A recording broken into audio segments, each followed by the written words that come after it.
दोस्तों, ये मूवी एक सच्ची घटना पर आधारित है। कहानी की शुरुआत में हम नताशा नाम की एक प्यारी सी लड़की को देखते हैं जिसकी उम्र 10 साल है, जो अपनी माँ के साथ रहती है क्योंकि उसके माता पिता का डिवोर्स हो चुका है और वो दोनों अलग रहते हैं। एक सुबह नताशा की नींद देर से खुलती है, लेकिन वो जल्दी से तैयार होकर स्कूल के लिए निकलने की कोशिश करती है। तभी उसकी माँ से किसी बात पर बहस हो जाती है और माँ गुस्से में उस पर चिल्ला देती है, जिससे नताशा दुखी होकर बिना कुछ कहे पैदल स्कूल निकल पड़ती है। लेकिन नताशा जब आगे बढ़ रही होती है तब रास्ते में एक सफेद वैन आकर उसके पास रुकती है और एक आदमी उसे जबरदस्ती वैन में खींच लेता है। नताशा चिल्लाती है, लेकिन सड़क सुनसान होती है, कोई भी उसकी मदद नहीं कर पाता और वो आदमी उसे बेहोश करके अपने साथ ले जाता है। जब नताशा को होश आता है तो वो खुद को एक छोटे से गुप्त कमरे में पाती है, जहाँ कोई खिड़की नहीं होती, बस एक एग्जॉस्ट फैन, टॉयलेट और वॉश बेसिन होता है। ये कमरा एलेक्स नाम के उस आदमी के घर के बेसमेंट में होता है जिसने उसका अपहरण किया होता है। नताशा दरवाजा पीटती है, चिल्लाती है कि मुझे मम्मी के पास जाना है, लेकिन कोई सुनवाई नहीं होती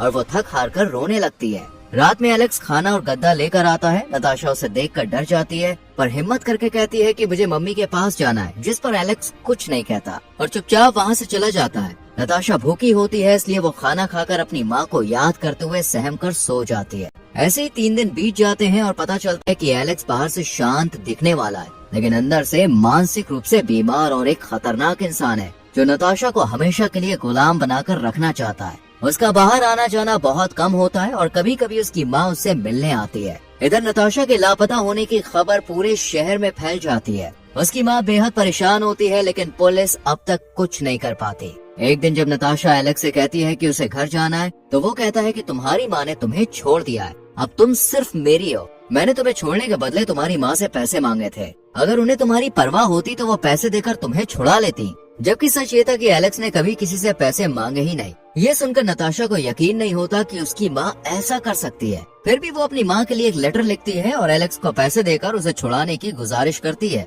वो लेटर एलेक्स को देती है ताकि वो उसकी माँ तक पहुँचा सके, पर एलेक्स चिट्ठी फाड़ देता है और नताशा से झूठ बोलता है कि उसने लेटर माँ तक पहुँचा दिया है। एलेक्स रोज उसके लिए बेसमेंट में खाना लेकर आता है और फिर चला जाता है। वो कभी कभी कहानी सुनाकर नताशा को सुलाने की कोशिश करता है। धीरे धीरे नताशा की दुनिया उस छोटे से कमरे तक सिमट जाती है। ऐसे 4 महीने बीत जाते हैं। एक दिन नताशा अपनी तबीयत खराब होने का नाटक करती है ताकि वो बाहर जा सके, लेकिन एलेक्स उसकी बात पर ध्यान नहीं देता। धीरे धीरे वो नताशा पर मानसिक दबाव डालकर उसे अपने काबू में करने लगता है। उसकी बात नहीं मानने पर वो उसे भूखा रखता या मारता है और हर बार जब नताशा घर जाने की बात करती है तो एलेक्स उसे डरा धमकाकर उसका ब्रेन वॉश करता है। यहाँ पुलिस को स्कूल की एक लड़की से पता चलता है कि उस दिन नताशा को एक आदमी ने सफेद वैन में जबरदस्ती डाला था।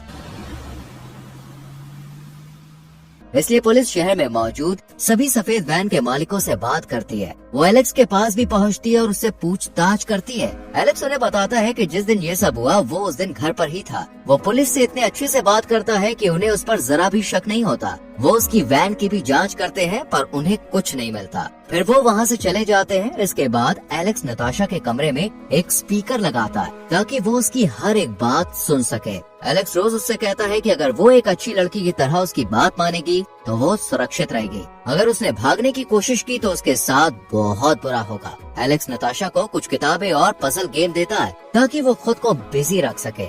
इसी तरह नताशा को वहाँ रहते हुए 4 साल बीत जाते हैं। वो अब तक बेसमेंट से बाहर एक कदम भी नहीं रख पाई थी। नताशा की हालत मानसिक और शारीरिक दोनों रूप से बहुत खराब हो चुकी थी। वो बहुत ज्यादा कमजोर हो चुकी थी। जब नताशा यहाँ आई थी तब वो थोड़ी स्वस्थ थी, लेकिन अब वो बहुत ज्यादा दुबली हो चुकी थी। एलेक्स कई बार उसे बिना खाना दिए भूखा रखता है। जब नताशा को पीरियड्स आते हैं तब एलेक्स उसे पहली बार बेसमेंट से ऊपर वाले कमरे में नहाने के लिए निकालता है, पर नताशा को उसके सामने ही नहाना पड़ता है। हर समय एलेक्स उस पर नजर रखता है। नताशा को वहाँ अपना सारा काम खुद ही करना पड़ता है। उसे खाने की प्लेट भी खुद धोनी पड़ती है। अब एलेक्स उसके साथ दरिंदगी भी करने लगता है। हर रात वो नताशा के साथ ऐसा ही करता है। नताशा चुपचाप उसकी हर बात मानती है और सब कुछ सहती है, लेकिन अंदर से वो टूट चुकी होती है। एलेक्स जब उससे खुश होता है तो उसे कभी कभी बेसमेंट से बाहर टहलने के लिए निकालता है, लेकिन हर बार फिर उसे वापस उसी कैद में डाल दिया जाता है। एक दिन जब एलेक्स की माँ घर आई होती है तब उन्हें एलेक्स की शर्ट पर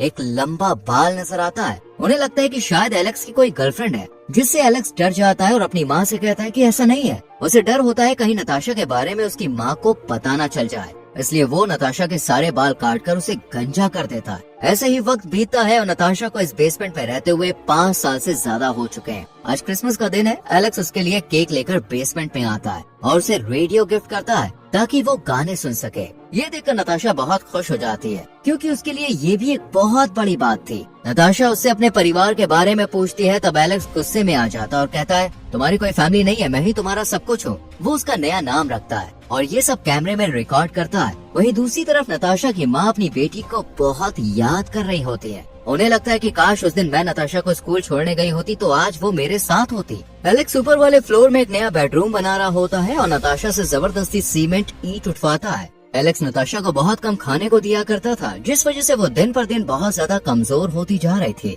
पर एलेक्स को उस पर जरा भी तरस नहीं आता और वो उसे अपने नए बेडरूम को तैयार करवाने में मदद लेता है। रात में वो उसके साथ दरिंदगी करता है। अब नताशा को एलेक्स के घर का सारा काम भी करना पड़ता है, खाना बनाना, झाड़ू पोछा, हर चीज। जब भी नताशा से काम में कोई गलती हो जाती तब वो उसे सजा के तौर पर बेरहमी से मारता पीटता है।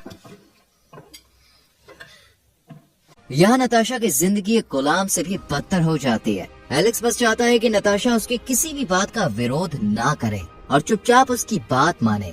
एक दिन नताशा एलेक्स से बाहर ले जाने की जिद करती है, तब वो उसे घर के बाहर गार्डन में लेकर जाता है। पर जब नताशा वापस घर में जाने से इनकार कर देती है तो वो उसे घसीटते हुए बेसमेंट में ले जाता है और उस पर हाथ उठाता है। एक दिन नताशा उससे पूछती है, तुमने मुझे ही किडनैप क्यों किया? इस पर एलेक्स बताता है, मैंने तुम्हें पहली बार एक स्टोर में तुम्हारी माँ के साथ देखा था, तभी मैं तुम पर फिदा हो गया और उस वक्त से मैं तुम्हें फॉलो करने लगा और अपने बेसमेंट में तुम्हारे लिए एक सीक्रेट कमरा बनवाने लगा। जब एक दिन मुझे मौका मिला तो मैंने तुम्हें किडनैप कर लिया और इस बेसमेंट में लाकर कैद कर दिया। अब एलेक्स देखना चाहता था कि नताशा को उस पर कितना भरोसा हो चुका है और वो क्या मौका मिलने पर भागने की कोशिश करेगी या फिर नहीं। इसलिए वो उसे ग्रोसरी स्टोर लेकर जाता है जहाँ वो अपने नए बेडरूम को पेंट करने के लिए सामान खरीदता है। यहाँ नताशा के पास मौका होता है कि वो स्टोर के किसी स्टाफ से मदद मांगे, लेकिन इतने सालों तक एलेक्स के साथ रहने की वजह से वो मानसिक रूप से पूरी तरह से नियंत्रण में आ चुकी होती है। उसे डर होता है कि कहीं वो भागने की कोशिश करेगी तो एलेक्स उसे मार डालेगा।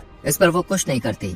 एलेक्स से देखकर समझ जाता है कि वो सालों से नताशा का दिमागी कंट्रोल करने में पूरी तरह सफल रहा है। वो नताशा के पास आता है और फिर दोनों पेंट खरीद कर घर लौट आते हैं। एक दिन रेडियो पर नताशा को पता चलता है कि उसके लापता हुए 6 साल हो चुके हैं और आज तक उसका कोई सुराग नहीं मिला है। ये जानकर उसे बहुत बुरा लगता है। अगले दिन एलेक्स नताशा के साथ फिर घटिया हरकत करता है। इन सब से नताशा बेहद परेशान हो चुकी थी। वो यहाँ से भागना चाहती थी पर उसके पास कोई मौका नहीं होता है। वो खुद को खत्म करने का फैसला करती है और बेसमेंट पे आग लगा देती है, लेकिन धुआं बहुत फैल जाता है जिससे उसे सांस लेने में तकलीफ होती है। इसलिए वो आग बुझाने पर मजबूर हो जाती है। जब एलेक्स बेसमेंट में आता है तो उसे जलने की गंध आती है और वो समझ जाता है कि नताशा ने खुद को खत्म करने की कोशिश की है। ये जानकर एलेक्स उसे बुरी तरह से मारता है और धमकी देता है कि अगली बार ऐसा करने की कोशिश मत करना। वो कहता है कि तुम्हारी जिंदगी सिर्फ मेरी है, तुम्हारी जान लेने का हक सिर्फ मुझे है। इसी तरह नताशा को यहाँ पर रहते हुए 7 साल से ज्यादा हो जाते हैं। एक दिन एलेक्स नताशा को एक स्की ट्रिप पर ले जाता है जहाँ वो लोग बर्फ पर स्कीइंग करते हैं। वहाँ पर बहुत सारे लोग होते हैं पर हर समय एलेक्स